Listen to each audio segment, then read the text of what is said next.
Well, the last time, Perry, we discussed pruning and we talked more in generalities, but I'm just going to ask you a personal question because I've got this apple tree. It's growing way out of control. I don't even know where to start with this thing. Yeah, you know, Mike, I hear that a lot because apple trees are very common. A lot of us have them in our backyards, and because we're not sure what to do, we just leave them alone. That's right. Because they look like they're growing very well. There's lots of leaves, maybe a lot of apples, maybe too many apples. And so there's a couple things that are very important to understand with apple trees that we want to prune them properly as we get started in the spring.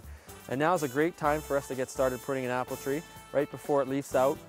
It's really important to understand there's two kinds of apple trees in general terms. And you don't need to know the specific kind, but ones that produce apples on the very end of the branch, or there's another that's a spur variety which produces apples right down the whole branch. And depending on which one you have, it's important how you're going to prune it.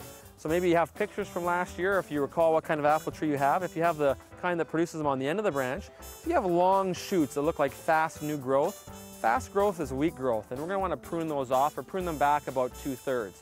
We want to do too much of that because we're going to lose the apples. The other side of that is if there's spurs down the side, we're going to prune more down the branch of the tree to do it properly.